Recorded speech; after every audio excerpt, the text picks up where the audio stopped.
2 Samuel pasalnya yang ke-22. Daud mengatakan perkataan nyanyian ini kepada Tuhan pada waktu Tuhan telah melepaskan dia dari cengkeraman semua musuhnya dan dari cengkeraman Saul. Ia berkata, "Ya, Tuhan, bukit batuku, kubu pertahananku dan penyelamatku, Allahku, gunung batuku, tempat aku berlindung, perisaiku, tanduk keselamatanku, kota bentengku, tempat pelarianku, juru selamatku, Engkau menyelamatkan aku dari kekerasan. Terpujilah Tuhan, seruku, maka aku pun selamat daripada musuhku. Sesungguhnya gelora-gelora maut telah mengelilingi aku, banjir-banjir jahanam telah menimpa aku, tali-tali dunia orang mati telah membelit aku, perangkap-perangkap maut terpasang di depanku. Ketika aku dalam kesesakan, aku berseru kepada Tuhan, kepada Allahku aku berseru. Dan ia mendengar suaraku dari baitnya, teriakku minta tolong masuk ke telinganya. Lalu bergoyang dan bergoncanglah bumi, dasar-dasar langit gemetar dan bergoyang, oleh karena bernyala-nyala murkanya. Asap membubung dari hidungnya, api menjilat keluar dari mulutnya, bara menyala keluar daripadanya. Ia menekukkan langit, lalu turun, kekelaman ada di bawah kakinya. Ia mengendarai kerub, lalu terbang, dan tampak di atas sayap angin. Dan ia membuat kegelapan di sekelilingnya menjadi pondoknya, air hujan yang gelap, awan yang tebal. Karena sinar kilat di hadapannya bara api menjadi menyala. Tuhan mengguntur dari langit, yang maha tinggi memperdengarkan suaranya. Dilepaskannya panah-panah, sehingga diserahkannya mereka, yakni kilat-kilat, sehingga dikacaukannya mereka. Lalu kelihatanlah dasar-dasar laut. Alas-alas dunia tersingkap karena hardikan Tuhan karena hembusan nafas dari hidungnya. Ia menjangkau dari tempat tinggi, mengambil aku, menarik aku dari banjir.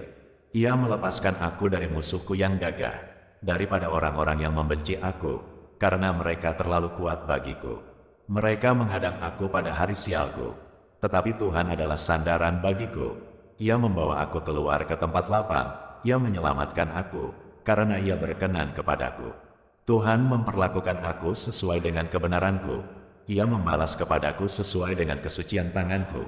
Sebab aku tetap mengikuti jalan Tuhan dan tidak menjauhkan diri dari Allahku sebagai orang fasik. Sebab segala hukumnya ku perhatikan, dan dari ketetapannya aku tidak menyimpang.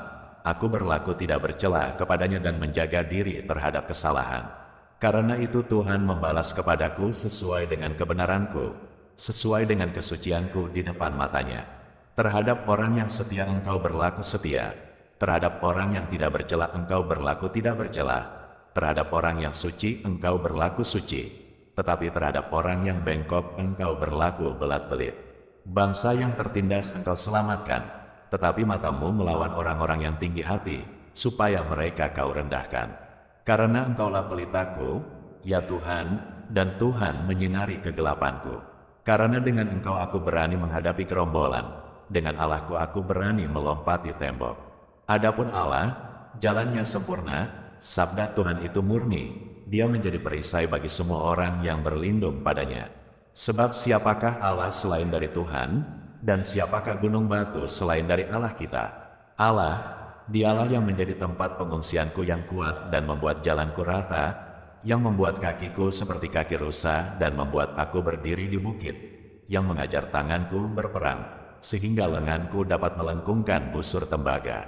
Juga kau berikan kepadaku perisai keselamatanmu, dan kebaikanmu telah membuat aku besar. Kau berikan tempat lapang untuk langkahku, dan mata kakiku tidak goyah. Aku mengejar musuhku sampai mereka kupunahkan, dan tidak berbalik sebelum mereka kuhabiskan. Aku menghabiskan dan meremukkan mereka, sehingga mereka tidak bangkit lagi, dan mereka rebah di bawah kakiku. Engkau telah mengikat pinggangku dengan keperkasaan untuk berperang. Engkau tundukkan ke bawah kuasaku orang yang bangkit melawan aku. Kau buat musuhku lari daripadaku. Orang-orang yang membenci aku, mereka kubinasakan. Mereka berteriak minta tolong, tetapi tidak ada yang menyelamatkan. Mereka berteriak kepada Tuhan, tetapi Ia tidak menjawab mereka. Aku menggiling mereka halus-halus seperti debu tanah, aku menumbuk mereka dan menginjak-injak mereka seperti lumpur di jalan. Dan engkau meluputkan aku dari perbantahan bangsaku, Engkau memelihara aku sebagai kepala atas bangsa-bangsa, bangsa yang tidak kukenal menjadi hambaku. Orang-orang asing tunduk menjilat kepadaku. Baru saja telinga mereka mendengar, mereka taat kepadaku. Orang-orang asing pucat layu dan keluar dari kota kubunya dengan gemetar. Tuhan hidup, terpujilah gunung batuku, dan ditinggikanlah kiranya Allah gunung batu keselamatanku. Allah yang telah mengadakan pembalasan bagiku, yang telah membawa bangsa-bangsa ke bawah kuasaku, dan yang telah membebaskan aku daripada musuhku. Dan Engkau telah meninggikan aku mengatasi mereka yang bangkit melawan aku. Engkau telah melepaskan aku dari para penindas. Sebab itu aku mau menyanyikan syukur bagimu, ya Tuhan, di antara bangsa-bangsa, dan aku mau menyanyikan mazmur bagi namamu. Ia mengaruniakan keselamatan yang besar kepada raja yang diangkatnya, dan menunjukkan kasih setia kepada orang yang diurapinya, kepada Daud dan anak cucunya untuk selamanya. 2 Samuel pasalnya yang ke-23. Inilah perkataan Daud yang terakhir. Tutur kata Daud bin Isai dan tutur kata orang yang diangkat tinggi, orang yang diurapi Allah Yakub, pemazmur yang disenangi di Israel. Roh Tuhan berbicara dengan perantaraanku, firman-Nya ada di lidahku. Allah Israel berfirman, gunung batu Israel berkata kepadaku, apabila seorang memerintah manusia dengan adil, memerintah dengan takut akan Allah, ia bersinar seperti fajar di waktu pagi, pagi yang tidak berawan, yang sesudah hujan membuat berkilauan rumput muda di tanah. Bukankah seperti itu keluargaku di hadapan Allah? Sebab ia menegakkan bagiku suatu perjanjian kekal, teratur dalam segala-galanya dan terjamin. Sebab segala keselamatanku dan segala kesukaanku bukankah dia yang menumbuhkannya, tetapi orang-orang yang dursila mereka semuanya seperti duri yang dihamburkan. Sesungguhnya mereka tidak terpegang oleh tangan, tidak ada orang yang dapat mengusik mereka, kecuali dengan sebatang besi atau gagang tombak, dan dengan api mereka dibakar habis. Inilah nama para pahlawan yang mengiringi Daud. Ishbaal, orang Amoni, kepala triwira, ia mengayunkan tombaknya melawan 800 orang yang tertikam mati dalam satu pertempuran. Dan sesudah dia, Eleazar anak Dodo, anak seorang Ahohi, ia termasuk ketiga pahlawan itu. Ia ada bersama-sama Daud ketika mereka mengolok-olok orang Filistin yang telah berkumpul di sana untuk berperang. Padahal orang-orang Israel telah mengundurkan diri. Tetapi ia bangkit dan membunuh demikian banyak orang Filistin sampai tangannya lesu dan tinggal melekat pada pedangnya. Tuhan memberikan pada hari itu kemenangan yang besar. Rakyat datang kembali mengikuti dia, hanya untuk merampas. Sesudah dia, Sama, anak Age, orang Harari. Ketika orang Filistin berkumpul di Lehi, di sana ada sebidang tanah ladang penuh kacang merah dan tentara telah melarikan diri dari hadapan orang Filistin. Maka berdirilah ia di tengah-tengah ladang itu. Ia dapat mempertahankannya dan memukul kala orang Filistin. Demikianlah diberikan Tuhan kemenangan yang besar. Sekali datanglah 3 orang dari ke-30 kepala mendapatkan Daud menjelang musim menuai dekat gua Adulam, sedang sepasukan orang Filistin berkemah di lembah Refaim. Pada waktu itu Daud ada di dalam kubu gunung dan pasukan pendudukan orang Filistin pada waktu itu ada di Betlehem. Lalu timbullah keinginan pada Daud, dan ia berkata, sekiranya ada orang yang memberi aku minum air dari perigi Betlehem yang ada dekat pintu gerbang. Lalu ketiga pahlawan itu menerobos perkemahan orang Filistin. Mereka menimba air dari perigi Betlehem yang ada dekat pintu gerbang, mengangkatnya dan membawanya kepada Daud. Tetapi Daud tidak mau meminumnya, melainkan mempersembahkannya sebagai korban curahan kepada Tuhan. Katanya, jauhlah daripadaku, ya Tuhan, untuk berbuat demikian. Bukankah ini darah orang-orang yang telah pergi dengan mempertaruhkan nyawanya? Dan tidak mau ia meminumnya. Itulah yang dilakukan ketiga pahlawan itu. Abisai, adik Yoab, anak Zeruya, dialah kepala ke-30 orang itu. Dan dialah yang mengayunkan tombaknya melawan 300 orang yang mati ditikamnya. Ia mendapat nama di antara ke-30 orang itu. Bukankah ia yang paling dihormati di antara ke-30 orang itu?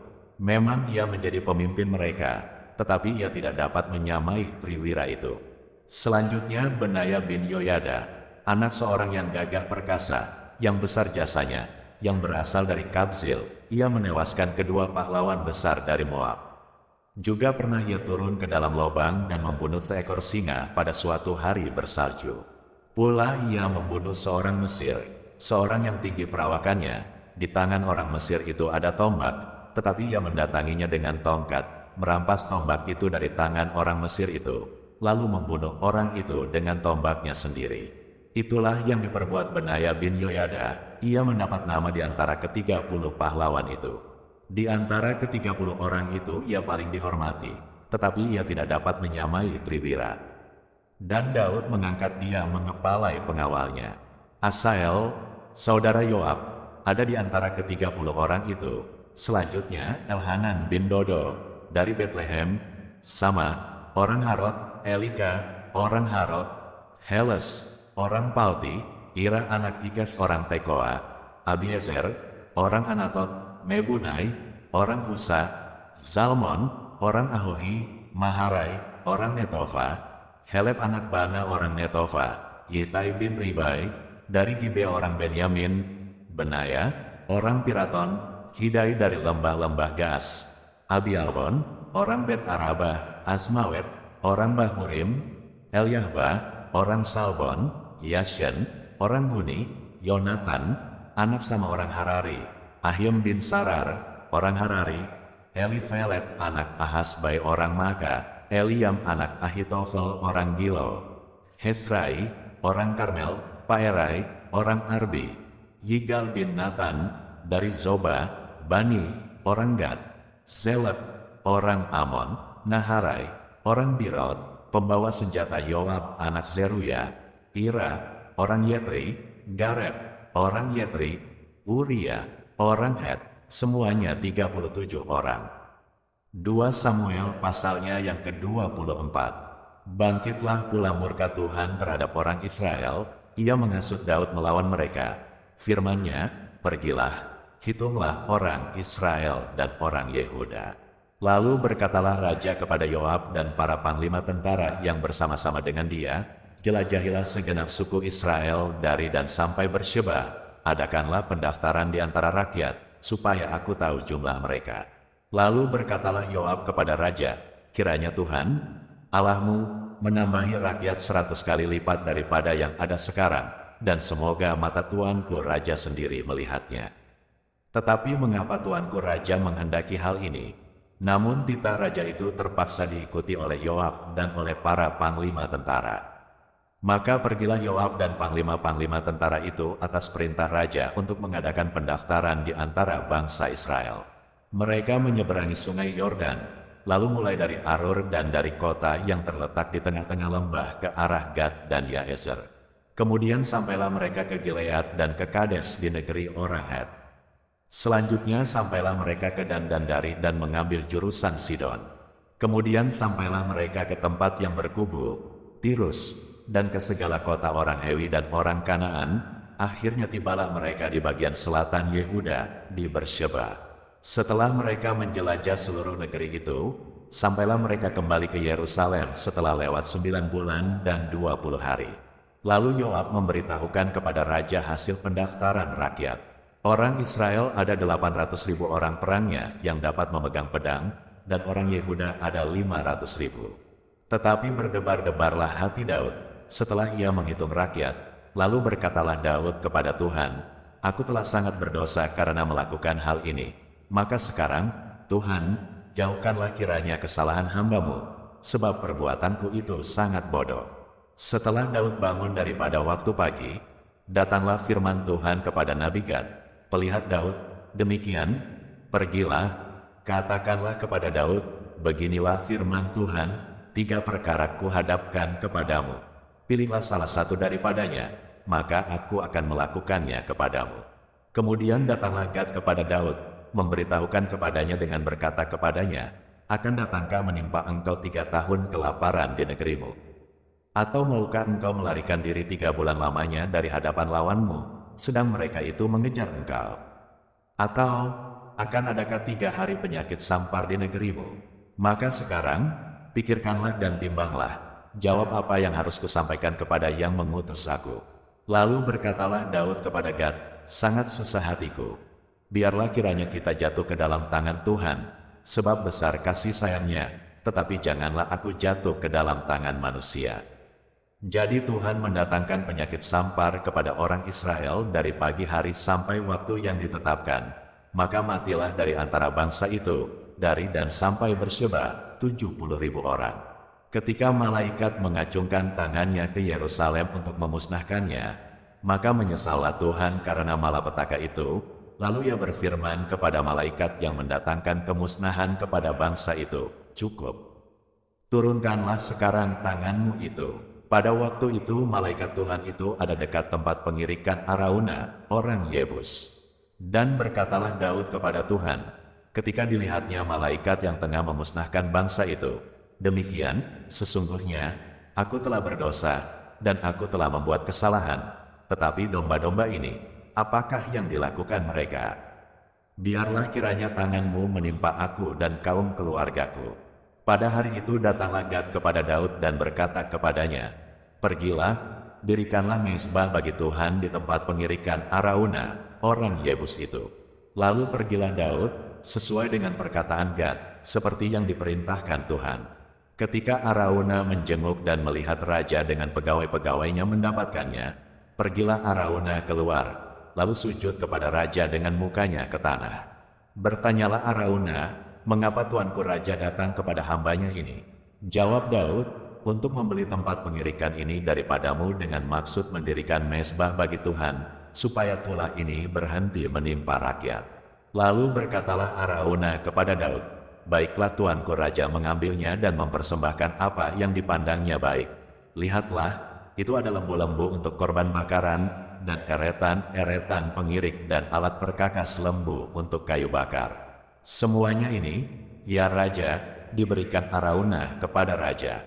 Arauna berkata pula kepada raja, "Kiranya Tuhan, Allahmu, berkenan kepadamu."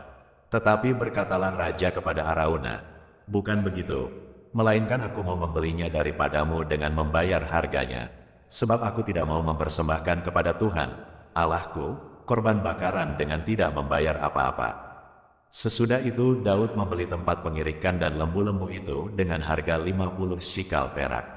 Lalu Daud mendirikan di sana mezbah bagi Tuhan dan mempersembahkan korban bakaran dan korban keselamatan. Maka Tuhan mengabulkan doa untuk negeri itu, dan tulah itu berhenti menimpa orang Israel.